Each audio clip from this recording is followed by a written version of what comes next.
بسم اللہ الرحمن الرحیم۔ ناظرین اکرام، اللہ تعالیٰ کی رحمت پر اگر کسی انسان کو بھروسہ ہو، یقیناً اللہ تعالیٰ اس بندے کی مدد فرماتا ہے۔ آج کا جو ہمارا قصہ ہے، آج کا جو ہمارا واقعہ ہے، میں آپ لوگوں کو بتا دوں کہ ہلاکو خان، وہ ہلاکو خان کہ جس نے 20 لاکھ مسلمانوں کو قتل کروایا تھا۔ ہلاکو کے بارے میں آتا ہے کہ جب ہلاکو نے بغداد کے اوپر حملہ کیا تو 16 لاکھ مسلمانوں کو ہلاکو خان نے ان کے جسموں سے ان کی گردنوں کو الگ کروایا تھا، یعنی کہ 16 لاکھ مسلمانوں کو اس نے قتل کروایا تھا۔ میں نے 16,000 نہیں بولا ہے، 16 لاکھ مسلمانوں کو اس نے قتل کرایا تھا۔ اور جب ہلاکو خان نے لوگوں کے اوپر ظلم کرنا شروع کیا تو 4 لاکھ مسلمانوں نے زمین کے اندر گڈھے کھودنا شروع کر دیا، سرنگیں بنانا شروع کر دی، اور وہ 4 لاکھ مسلمانوں سرنگوں کے اندر چھپ گئے۔ اور جب ہلاکو کو پتہ چلا کہ 4 لاکھ مسلمان سرنگوں کے نیچے، زمین کے نیچے دبے ہوئے ہیں، یعنی کہ زمین کے نیچے گھسے ہوئے ہیں، تو ہلاکو نے تمام دریاؤں کے پانی کو چھڑوا دیا، تمام دریاؤں کو توڑوا دیا، جس کا عالم یہ ہوا کہ جو مسلمان گڈھوں کے اندر چھپے ہوئے تھے، اس پانی کی چپیٹ میں آ کر، اس پانی کی دھس میں آ کر وہ مسلمان برباد ہو گئے اور وہیں پر وہ ہلاک ہو گئے تھے۔ وہ ہلاکو خان جس نے 20 لاکھ مسلمانوں کے اوپر ظلم کیا تھا۔ ناظرین اکرام، ایک مرتبہ ہلاکو بغداد کے کسی بازار میں آیا اور وہ لیمو کھانے کا بڑا شوقین تھا۔ لیمو وہ بڑے شوق سے کھایا کرتا تھا۔ تو ایک بار کیا ہوا کہ اس نے دیکھا کہ بازار کے اندر مسلمان خرید و فروخت کر رہے ہیں۔ ہلاکو کہنے لگا کہ اب بھی اتنے مسلمان زندہ ہیں۔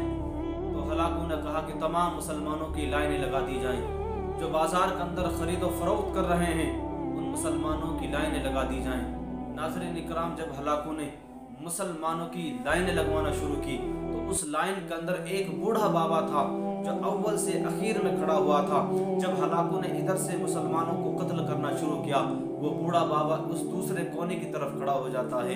کھڑے ہونے کے بعد میں ہلاکو اس بوڑھے بابے کو دیکھ رہا تھا اور مسکرا رہا تھا کہ آخر دیکھتا ہوں کہ یہ بوڑھا مجھ سے کب تک بچے گا۔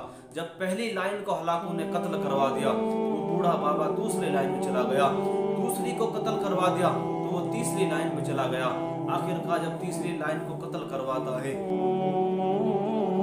جب اس بوڑھے بابے کا نمبر آتا ہے، ہلاکو مسکرانے لگتا ہے اور اپنے گھوڑے کے اوپر بیٹھا ہوا تھا۔ اس بوڑھے بابے سے کہنے لگتا ہے کہ میں تجھے دیکھ رہا تھا، جب میں نے پہلی صف کو قتل کروایا تو دوسری میں آ گیا، جب میں نے دوسری کو قتل کروایا تو تیسری میں آ گیا، اب یہ بتا کہ میں نے تیسری صف کو قتل کروا دیا ہے، اب تو کہاں جائے گا؟ وہ بوڑھا کی آنکھوں میں آنسو آ جاتے ہیں اور کہنے لگتا ہے کہ مجھے میرا رب بچائے گا، اب بھی میری مدد میرا رب فرمائے گا، کیونکہ ہلاکو لیمو کھانے کا بڑا شوقین تھا۔ جب ہلاکو ہاتھ کو اس طریقے سے کرتا ہے، اس کے ہاتھ میں لیمو تھا، جب وہ بوڑھا کہنے لگتا ہے کہ اللہ مجھے بتائے گا، تو ہلاکو کہنے لگتا ہے کہ کیسے تجھے بتائے گا؟ جب اس نے یہ کہا کہ کیسے، تو اس ہلاکو کے ہاتھ سے لیمو چھوٹا اور اس نے اس کو کیچ پکڑنا چاہا، جس طریقے سے آج ہمارے ہاتھ سے اگر گیند چھوٹ جاتی ہے، بچوں کے ہاتھ سے گیند چھوٹ جاتی ہے تو اس کو کیچ کرتے ہیں، تو اس طریقے سے جب ہلاکو نے کہا کہ کیسے تجھے تیرا رب بچائے گا، تو ہلاکو اس لیمو کے لیے کیچ پکڑنا چاہتا ہے۔ وہ گھوڑے کے نیچے گرتا ہے، گھوڑے سے نیچے گرتا ہے، جب وہ گرتا ہے تو اس کا پاؤں گھوڑے کی زین میں پھنس جاتا ہے اور گھوڑا بدکنا شروع ہوتا ہے۔ گھوڑا اتنی تیز بھاگتا ہے، تاریخ اس بات کو بیان کرتی ہے کہ سامنے پہاڑوں کے سامنے پتھروں کا چٹان تھی، سامنے پتھر تھے، جب وہ گھوڑا وہاں سے گزرا، ہلاکو کا سر زمین پر پٹک رہا تھا، پتھر کے اوپر ہلاکو کا سر لگا اور اس کا سر بالکل اس طریقے سے ہو گیا جس طریقے سے اس کے سر کو کسی ہتھوڑے سے کچل دیا گیا ہو۔ ہلاکو کا چہرہ پہچاننے لائق نہیں تھا، اس کی آنکھیں پتہ نہیں کس جگہ گر گئی تھی۔ گھوڑے نے اس وقت دم لیا جب ہلاکو کے جسم سے اس کا سر بالکل الگ ہو گیا تھا۔ ہلاکو کے سینک آئے اور اس بوڑھے بابے کو پکڑا، پکڑنے کے بعد میں پوچھا کہ بوڑھے بابے یہ بتا کہ تو اب مسکرا کیوں رہا ہے؟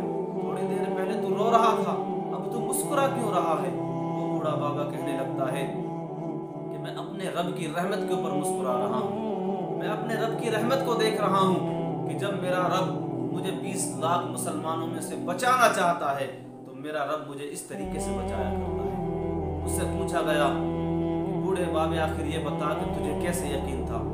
بوڑھے بابے نے کہا کہ اللہ تعالیٰ کی رحمت سے انسان کو کبھی مایوس نہیں ہونا چاہیے،